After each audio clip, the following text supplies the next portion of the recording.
राजीव बहुत खुश था। उसने एक सुनसान गांव में एक खूबसूरत पुराना बंगला खरीदा था। गांव वाले डरे हुए थे, लेकिन राजीव ने उनकी बातों को अनसुना कर दिया। बड़ा, हवादार और सस्ता, बिल्कुल चोरी का माल। बस एक ही बात थी, शहर से बहुत दूर और थोड़ा अकेला। कोई बात नहीं, राजीव ने सोचा। उसे तो शांति पसंद है। उसे क्या पता था, उसके पीसफुल हेवन में डार्क सीक्रेट्स छुपे हैं जो अनवेल होने का वेट कर रहे हैं। घर में पहली रात पीसफुल नहीं थी। बाहर तेज हवा चल रही थी, खिड़कियों के गैप से सीटी बजा रही थी। राजीव करवटें बदल रहा था, नींद नहीं आ रही थी। पुराना बंगला चरमरा रहा था। उसे लगा जैसे कोई आकृति मिरर में दिखी।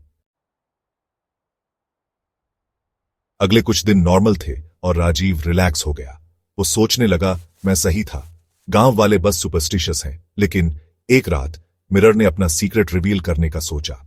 राजीव आधी रात को उठा। उसे लगा जैसे कोई उसे मिरर की तरफ खींच रहा है।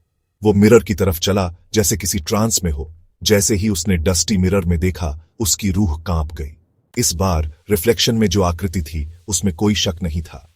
एक औरत का चेहरा उसे घूर रहा था। उसकी आंखें ईरी लाइट से चमक रही थीं। उसका रंग पीला था, चेहरे पर चिलिंग सैडनेस थी। राजीव डर के मारे पीछे हटा और एक वेज गिर गया। तेज आवाज से वो ट्रांस टूट गया। मिरर फिर से खाली था, बस उसका अपना डरा हुआ चेहरा दिख रहा था। डरा हुआ और बेबस राजीव गांव के सबसे बुजुर्ग, एक वाइज पुजारी के पास गया। उसने पिछले कुछ रातों की घटनाएं बताईं। उसकी आवाज कांप रही थी। पुजारी ने ध्यान से सुना। उसके चेहरे पर चिंता थी। उसने बताया कि घर के पिछले ओनर एक जवान औरत थी जिसने घर में सुइसाइड कर ली थी। उसकी आत्मा शांति ना पाकर उस पुराने मिरर में फंस गई थी।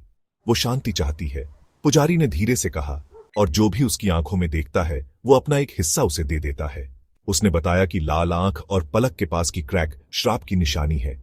डर के मारे राजीव ने तुरंत मिरर के 1000 टुकड़े कर दिए और घर से दूर फेंक दिए। उसे आखिरकार शांति मिली। हॉन्टिंग बंद हो गई। लेकिन कभी कभी जब वो मिरर में देखता तो उसके रिफ्लेक्शन में एक आंख लाल चमकती। शीशे वाली औरत की एक चिलिंग याद।